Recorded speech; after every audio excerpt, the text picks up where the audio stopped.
Ternyata iklan sampo dibuat begini. Aktrisnya tak perlu melepas baju, cukup bodysuit ketat warna kulit, cukup menampilkan bahu. Dari kamera tidak terlihat celah sedikit pun. Sutradara meminta menampilkan kesan ibu rumah tangga yang sedang menikmati mandi. Xiaomei kaku karena tak berpengalaman. Sutradara panik bilang cut. Perintahkan cuci rambut lebih dari 10 kali. Katanya hasilnya makin menonjol. Sutradara yang kesal langsung meledak. Lihat lenganku. Karena tak berani melawannya, dia cuma bisa membujuk Xiaomei agar mencoba melihat dari sudut pandang lain. Bayangkan dirimu sebagai ibu rumah tangga Nona Jin. Kali ini Xiaomei akhirnya terbawa peran, menunjukkan ekspresi yang lembut dan mengalir. Saat sampo itu memancarkan kilau keemasan, keajaiban pun terjadi. Xiaomei membuka mata, mendapati dinding kayu properti berubah menjadi ubin semen. Dia berada di kamar mandi sempit yang penuh peralatan. Di balik pintu tergantung 4 jubah mandi. Dia mengambil salah satu dan mengendus aromanya. Aneh, baunya ternyata miliknya sendiri. Lalu dia buru-buru menutupi tubuhnya yang basah dan membuka pintu dengan hati-hati. 2 bocah nakal berlari melewatinya ke ruang tamu. Di sofa pria menunduk main game berkata, "Sayang, kenapa kamu baru mandi?" Xiaomei tercekat sejenak, lalu sadar ini pasti prank di set. Ini kan bukan lelucon. Petugasnya di mana? Semua orang kemana? Kalian ngapain? Kalian bikin aku kesal besar. Mendengar tuduhan Xiaomei, Laojia bersikeras tidak bercanda. Xiaomei adalah istrinya, dipanggil Jin Jie. Meski dia sudah punya 2 anak darinya, Xiaomei menolak omongan konyol, segera memakai rok, lalu kabur naik taksi. Yang pertama terlintas, mencari pacar tampan, Xiao Shuai. Xiaomei melepaskan jaket, terjun ke sofa, lalu langsung tidur. Xiao Shuai terkejut bertanya, "Kak, kamu siapa?" Mendengarnya Xiaomei tercengang, "Kok dia ikut bersekongkol mempermainkanku?" Si macan betina mengamuk, tiba-tiba menoleh dan melihat sahabatnya Xiaoli keluar dari kamar dengan pakaian minim. "Serkan, siapa wanita ini? Sebenarnya kamu siapa? Kamu ini siapa?" Xiaomei mengira dirinya dikhianati, mengumpulkan pakaiannya, naik taksi lagi. Lalu menyuruh sopir mengantar ke bar tempat teman-temannya biasa nongkrong. Dia bersulang, lalu bertanya tegas, "Kalian tahu Xiao Shuai dan Xiaoli sudah berselingkuh?" "Iya, jadi kalian hanya menyembunyikannya dariku ya? Kalau tidak, berikan aku 100 atau 200 yuan, aku akan menunggu di depan pintu." Si Mas tertawa, "Adik, kamu siapa? Baru bicara langsung minta 200?" Xiaomei panik saat teman semalam minum bareng bergantian mengaku tak kenal. Xiaomei yang tak punya sepersen pun cuma bisa minta gurunya mengantarnya ke rumah Pak Jia. Tapi malam harinya masalah muncul. Pak Jia keukuh mau tidur dengannya. Pak Jia melihat tato di pinggang istrinya langsung semangat. Bilang, "Biar aku lihat lebih dekat." Tapi dia tak tahu bahwa istri yang ia lihat adalah Xiaomei. Tertukar oleh sihir. Terjebak dalam tubuh Jin Jie, frustrasi.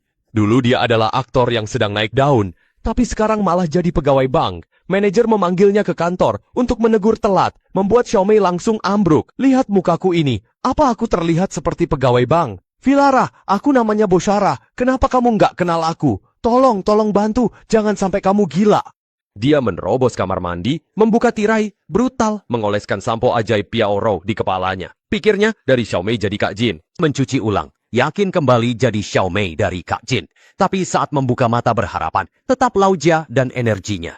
Setelah Xiaomei dipaksa masuk rumah sakit jiwa, saat dokter menanyai Xiaobai, bersikeras jadi aktor dan menantang siapapun menyaksikan penampilannya langsung. Di balik jeruji, Xiaomei sempat putus asa ingin mati. Dia sukses melewati tes pemulihan jiwa dan dipulangkan. Hanya saja dia tak menyangka Laojia yang menahan perasaan berminggu-minggu saat melihat istrinya kembali. Langsung dia meloncat tergesa-gesa, memaksa menyelesaikan upacara Jougong.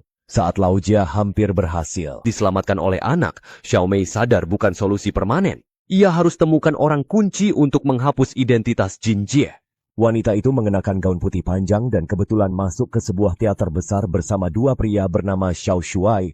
Melihat wanita seindah itu mendekat, dia langsung mengira dia gila. Wanita itu mengaku Xiaomei dan bilang pacarnya. Demi meyakinkan Xiao Shuai, Jiang Mei bocorkan rahasia. Xiao Shuai korek mencium kaki kentut saat mandi, tapi Xiao Shuai berpendapat sebagai bintang Turki terpopuler, hal-hal itu sudah terungkap paparazzi. Xiaomei pasti penggemar fanatik, sampai keduanya lanjut ngobrol lebih jauh. Xiao Shuai akhirnya memberi Xiaomei satu kesempatan audisi. Jika bakatnya diakui, ia bisa kembali jadi aktor, meski tak ke dunia paralel. Dia tetap bisa menjadi Xiaomei lain di dunia ini. Saat lampu menyala, Xiaomei naik ke panggung dan sepenuh hati membawakan monolog. Penampilannya memikat semua orang, dan sutradara bilang ia bisa tampil minggu depan. Namun, Sepulang malam itu muncul bayangan gelap. Bayangan menyerang dari belakang, bertanya di mana uangnya, membuat Xiaomei bingung saat menyadari Chiang Ge, manajer bank dan saudara iparnya. Kau kira kalau aku memang sedang cari uang ya? Untungnya suaminya Lao Jia datang tepat mengusir Chiang Ge. Xiaomei mencari uang haram setengah hari, melupakannya separuh waktu ibu rumah tangga.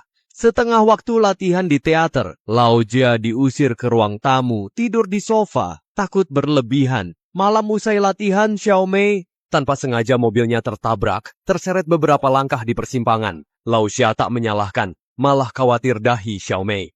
Terharu oleh guru Lao Jia, Xiaomei setuju jadi istri Lu Xing. Setelah dipangkas 10.000 kata, meja riasnya terasa janggal. Saat Lao Jia tertidur, diam-diam membuka papan dan terkejut. Uang korupsi Jin Jie dan Xiang Ge terselip, lebih dari $1 juta AS. Keesokan harinya, Jin Jie menulis surat perpisahan, berniat kabur usai pertunjukan, namun polisi menangkapnya saat keluar. Xiaomei kira kejahatannya terbongkar, melihat dokumen Kapolres tersenyum. Polisi mencarinya karena kecelakaan lalu lintas. Membayar ganti rugi tiang listrik menyita waktu, membuatnya terlambat. Saat tiba di teater dengan tubuh basah keringat, sutradara menghentikan penampilannya.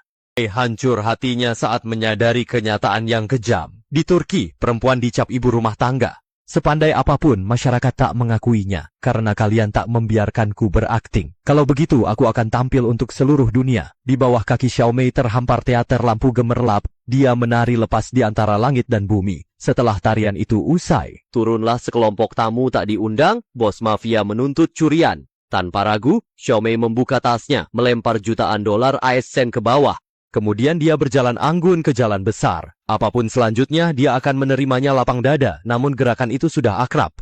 Keajaiban terulang, lampu, properti, dan lokasi syuting kembali. Sutradara berseru, syuting beres. Kru bertepuk dan bersorak untuk Xiaomei. Pengambilan iklan sampo pun sukses besar. Namun setelah semua orang pergi, Xiaomei duduk sendiri dalam kegelapan dan terbenam dalam renungan. Dia bingung dengan rasa sepinya. Mengapa setelah kembali menjadi Xiaomei, dia justru sangat merindukan hari-hari ketika Lao Jia ada di sisinya. Komedi magis Turki, Sampo Ajaib. Hari ini sampai di sini. Jika suka narasi ringan yang memancing pemikiran, beri like dan follow.